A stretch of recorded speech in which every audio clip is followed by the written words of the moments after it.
Isang pinagpalang hapon po sa bawat isa po sa atin. Purihin po ang Diyos at muli narito po tayo sa kanyang gawain dito po sa ating online everyday po, no, sa Rhema Pills po, no, sa Bible study po natin. Ayun po, kamusta po ang bawat isa po sa atin? Always I pray po na ang bawat remanians po, ang bawat lahat po na nakasubaybay sa gawain po ng Diyos ay nasa maayos at mabuti pong lagay. Ayun po, proceed na po tayo sa topic po natin ngayon. Ayun po, may mga kapastoran na po tayong unang mga nagturo. Ang topic po natin ay 6 quick reminders from Galatians. Ayun po, sa number 1 po, ang tinuro po ni Pastora Mean, yung don't live for approval of others. Ayun po, na sa Galatia 1:10 po, amin po ba? Ngayon po, sa number 2 po, you are not defined by your past. Sa Galatia 2:20, kay Pastor Maya po, amin po. At sa number 3 po at number 4, kay Pastor Ayan 1 po, yung your worth is in Christ, not your job or education. Sa Galatia 3:27 at sa number 4 po, you are no longer a slave, you are now a child of God. Amin po. At sa akin po, sa number 5 po, ito po yung topic po natin ngayon sa number 5. Don't be led by feelings and emotions. Be led by the Spirit. Amen po. Buksan po natin yung Bible po natin sa Galatia 2, sa Galatia 5, verse 25. Ayun po, kung may mga Bible po kayo, may pagsabayan po kayo sa akin. Ang sabi po dito sa Galatia 5, verse 25, ang Espiritu ang nagbibigay buhay sa atin, kaya ito rin ang dapat maghari sa ating mga buhay. Ulitin ko lang po, ang Espiritu ang nagbibigay buhay sa atin, kaya ito rin ang dapat maghari sa ating mga buhay. Ayun po, bilang mga Kristiyano po, no, bilang mga Remanians, wala po tayong ibang dapat paghariin sa buhay po natin, kundi ang Espiritu po. Amen po ba?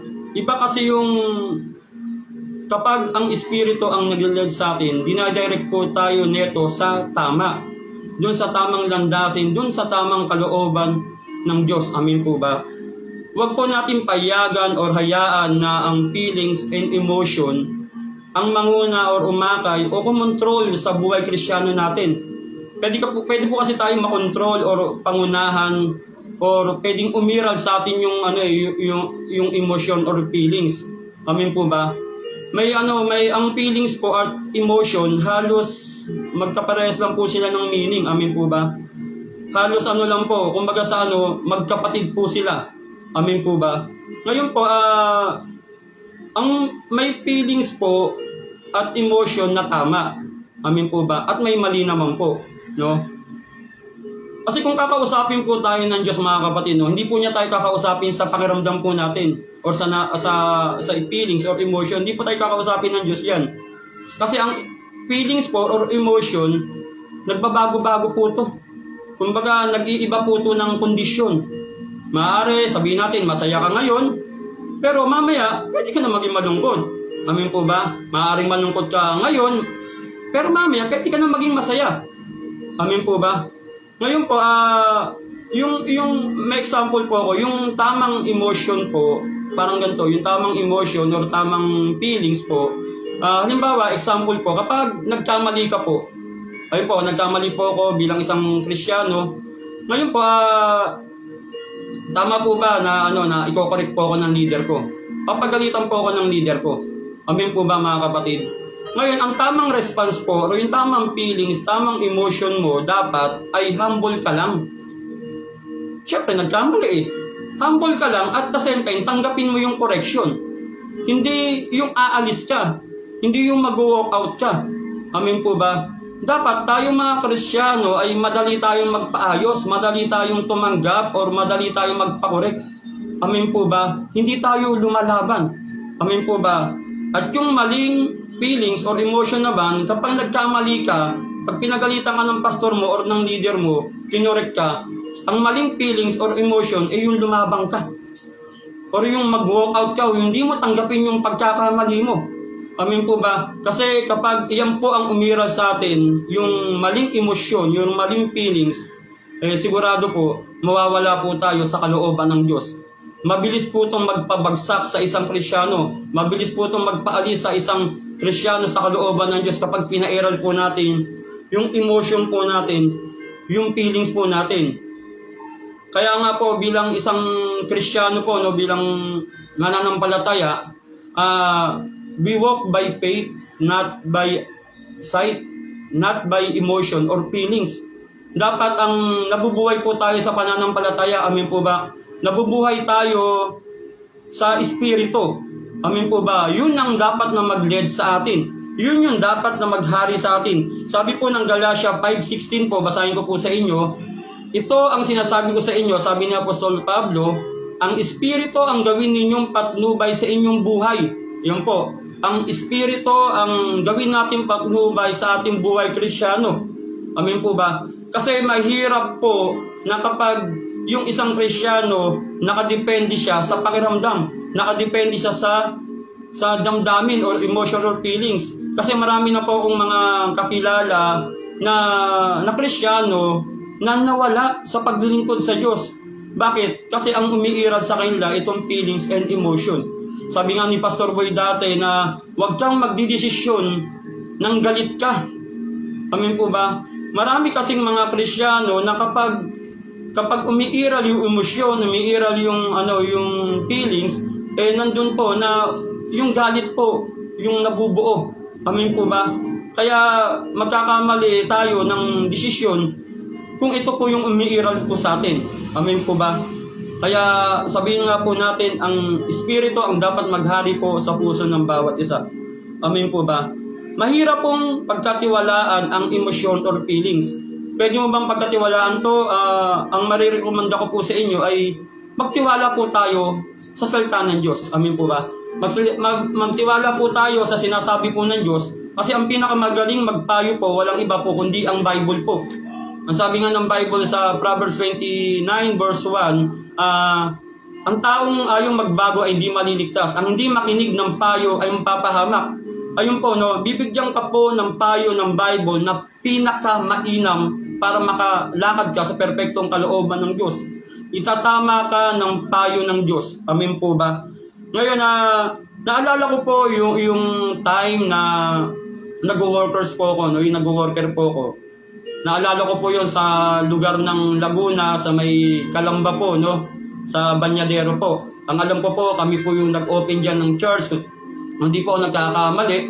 Ayun po, one time po, andun po na dumalo po si Pastor Boy po doon sa Calamba po, no, magkakandak po siya ng midweek. Ngayon po, yung nandun na po siya sa church, tinawag po niya kami mga workers po, no. Hindi ko pa alam kung sino po yung kasama ko. Natatandaan ko pong kasama ay si Pastora Almira po. Hindi pa po kami mga pastor yun.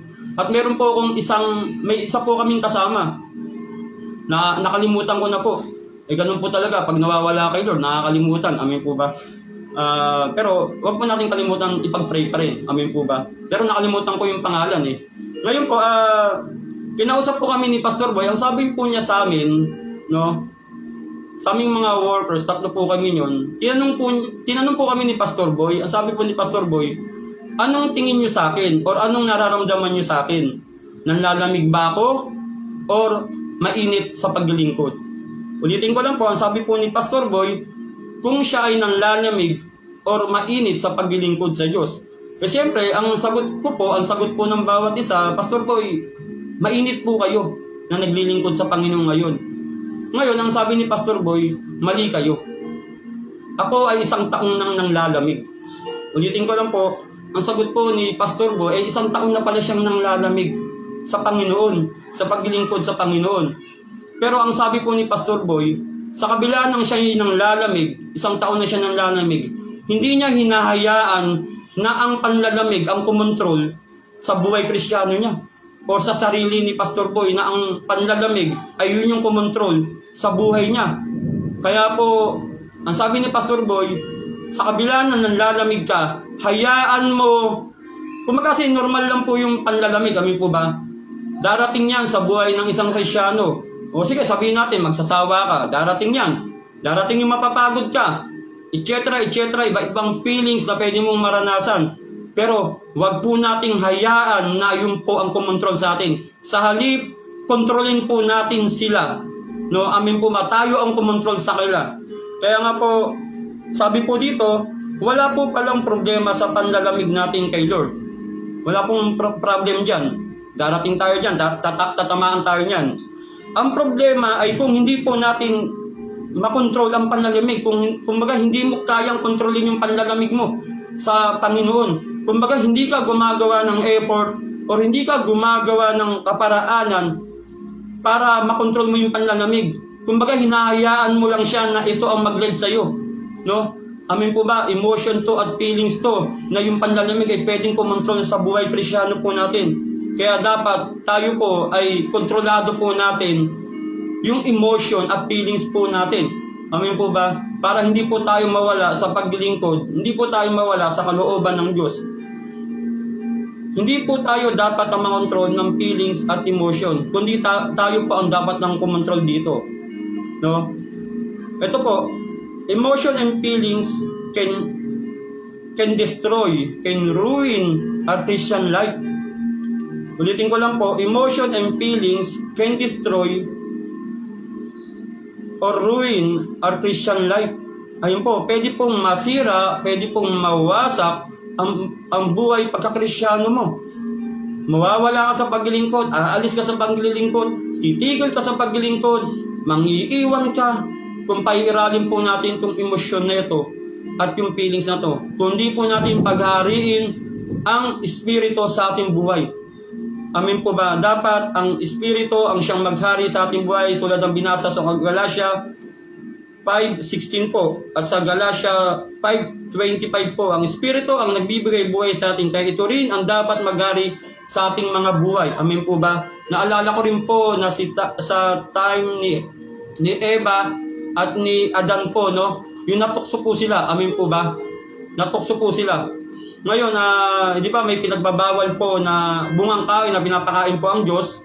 Andun po na sabi ng Diyos, lahat naman makakain nyo rito pero maliban lang yun sa isa. Amin po ba? Ngayon po, dahil maganda nga sa paningin, dahil nga nakakaakit, nakakapukso, ito pong si Eva ay lumapit po. At ginawa po niya, hinawakan po niya. Means, nadala na po siya ng emosyon niya at nadala rin na rin po siya ng feelings niya. At kinuha po niya, pinitas po niya, at kinagat po niya. Tinikman po niya. At the same time, ibinigay rin po niya kay Adan at si Adan rin po ay natukso. Dahilan lang sa maling pakiramdam, maling emosyon ang umiral po sa kanila. Amin po ba? Yan po yung number 5 na don't be led by feelings and emotions. Be led by the Spirit. Amin po ba? At sa number 6 po, don't grow weary while doing good. When the time is right, you will reap what you sow. Ayun po, sa Galatia 6:9 po, basahin ko po sa inyo. Sabayan po ninyo ako. Ang sabi po dito, kaya huwag tayo magsawa sa paggawa ng mabuti. Amin po ba? Pagdating ng takdang panahon, tayo'y mag-aani kung hindi tayo magsasawa. Ulitin ko lang po, ang ganda po Amin po ba? Kaya huwag tayo magsawa sa paggawa ng mabuti. Pagdating ng takdang panahon, tayo ay mag-aani kung hindi tayo magsasawa.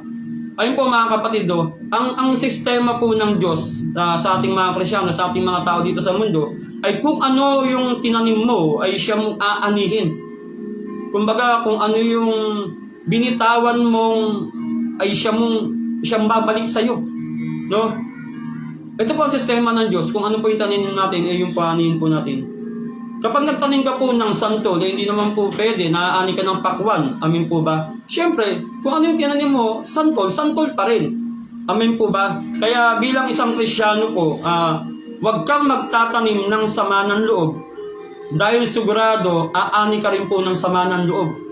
Bilang isang Kristyano, huwag kang magtatanim ng pangit sa kapwa mo. Sa kapwa mo Kristyano o kanino mang tao, huwag kang magtatanim ng sama ng loob dyan ng pangit or magpapakita ng pangit sa kanya kasi babalik rin to sa'yo. Yun rin yung aanihin natin. Amin po ba mga kapatid? Kaya tayong mga Kristyano ay hindi dapat tayo nagkasawang magtanim ng maraming mabubutit mga gandang bagay or binhi, lalong-lalo na po sa Panginoon. Kaya nga po always sa sinasabi ko na masarap ang ma-born again. Amen po ba? At naririnig ko rin po, masarap ang maglingkod sa Panginoon or masarap ang buhay ng isang worker. Amen po ba? Masarap ang buhay na nasa kalooban ng Diyos. Amen po ba? Kaya dapat po tayo ay wala po tayong pagod sa paggawa ng mabuti. Amen po ba? Kasi alam naman po natin, lahat po ng mga pinagpagalan po natin, lahat ng mga ginawa natin, kung kay Lord po natin ito ginawa, mag-expect po tayo na may balik to always. Amen po ba? May babalik po sa atin, may darating sa atin. Amen po ba? Kaya nga, sabihin mo sa katabi mo, kung may katabi ka dyan, na huwag kang magsawang tumulong sa gawain ng Diyos. Napakasarap pong mag-invest or pinaka magandang mag-invest po sa gawain po ng Diyos. Diyan ka magtanim. Diyan ka magtanim, mag-partnership ka, mag-tithes ka, mag-offering ka. Kumbaga yun sa ministry ng giving. Yan, yun po napakasarap mag-invest po. Amin po ba? Kasi kung ano yung tinanim po natin, ay siya po nating aanihin. Amin po ba? Kaya yun po, praise the Lord po. Ayun po, sabi ng unang Korinto 15:58 na kaya nga mga kapatid, magpakatatag kayo at matitinag. Magpakasipag kayo sa gawain para sa Panginoon dahil yamang alam nyo, hindi nasasayang inyong pagpapagal para sa Kanya. Kapatid, kung kay Lord mo ipinaglingkod to, kung kay Lord ka nagbigay ng oras, kung kay Lord sa pag-worker mo, sa pag-apostol mo, ginawa mo yan sa heart mo na kay Lord, maniwala po tayo mga kapatid, may darating na pagpapala na para sa iyo, na para sa akin. Ang Diyos po ay hindi po marunong limimot, lalong-lalo na po kung sa Kanya po natin doon ipinaglingkod. Lalo na po sa mga ganda at mabubuting bagay na tinatanim po natin sa kapwa-Kristyano natin, sa gawain niya, at higit sa lahat sa Panginoon. Ayun po, always po ay may sukli po ang Diyos. May balik po ang lahat po ng ginawa natin kung kay Lord po natin ito ginawa. Ayun po, maraming salamat po. Naway napagpala po ang bawat isa. Tayo po'y manalangin. Aming Diyos, aming Ama, patuloy na kami po'y nagpupuri at pagpapasalamat sa kabutihan mo sa buhay ng bawat isa. Maraming salamat po sa maraming bagay na tinuturo mo sa amin. Hayaan mo ng Espiritu mo ang patuloy na maghari sa puso ng bawat isa. At hayaan mo po na matuto pa kami, matutunan pa namin magtanim ng maraming mabubutit mga gandang bagay ng higit sa lahat ng paglilingkod at pag-i-invest namin sa gawain mo. Maraming salamat po Diyos. Ingatan niyo po ang lahat po ng mga nakasubaybay. Pagpalain sila at ibigay mo ang secret desire ng heart ng bawat isa po sa kanila. Maraming salamat po Diyos sa mga oras po nito. Purihin ka, sambahin ka, dakilain ka, tuwaldating ka. Mangyari at maganap ang perpektong plano mo sa kabuuan ng Rema Evangelist Church International. Maraming salamat po Ama, sa pangalan ni Jesus. Amen. Amen. Ayun po, pagpalain po tayo ng Panginoon at ingat po tayo palagi. God bless you po.